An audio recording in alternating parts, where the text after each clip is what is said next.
Alright, so I was also asked about the chainsaw itself. So here's a little, you saw my quick video I did where I was in portrait, not landscape.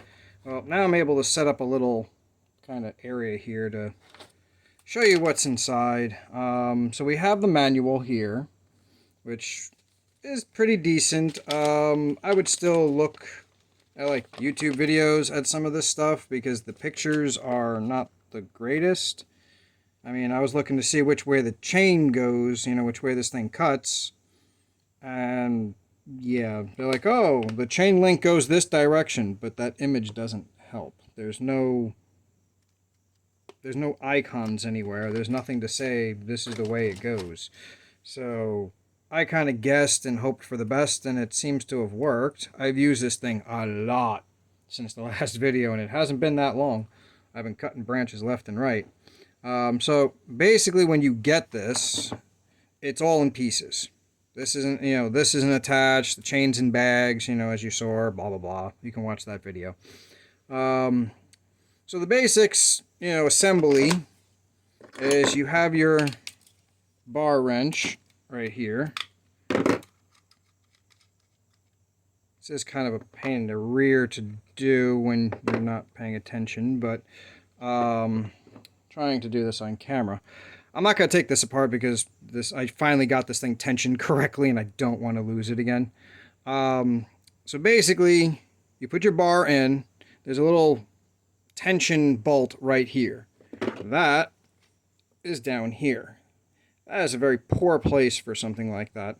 I mean, if it was over a little bit more, that'd be great, but sadly, whatever, it is what it is. So anyways, adjusting that with this little screwdriver, not so easy to do. I have a longer screwdriver that I can get in there now, and I use that to do it, and it works great. So anyways, once you get your bar on and in place, you throw your chain on, lock it in to your gear shaft here, run it around. Once you're in place, then tighten your tension screw so that the chain has a little bit of play. I really don't let it have a lot of play. Like this, just enough. Some people like them a little looser. I do a little dab of WD-40 when I'm going to do like a lot of cutting. So I was, because I was wondering about, there's no oil on this. How does it keep the chain from overheating and whatnot? Well, little WD-40 helped a lot keep the motor cool. I got a lot more time out of it. So you put your case back on. Now that I just rambled about WD-40. Put your case back on. Screw this on. Tighten it down with your little bar wrench. Okay. Now, if you need to adjust the chain from here, loosen this. This thing holds the bar in place nicely. So if this is too tight, then this won't move. And then you won't be able to tension your blade. I was able to get a few hours out of this before it started to overheat. Because I'm like, why is it stopping? The battery shouldn't be dead. This is a fresh battery. Now we also know that the battery's not the greatest, so I'm going to have to watch that now. I touched the motor here and went, oh wow, that's really hot. I could feel it through the plastic. So this has an overheat sensor, which is great. It's got these little nubs here that's meant to like kind of grip your material that you're trying to cut, but they don't really work the greatest. So I just kind of freehand everything, and I am still impressed with this. As much as this is like a really cheap-ish build, it works. It works great. The battery charger pack here works good. It does get a little hot, so I don't know what mechanisms are in here short of me cracking this thing open. But judging by the lightweight in here, I'd say not the greatest, whatchamacallit. Oh my god, I'm terrible with terms today. Everything does fit in here.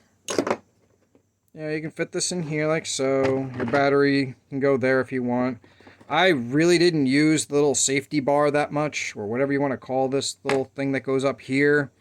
I guess it's meant for if you're cutting high things, you don't get a lot of sawdust in your face. I don't know.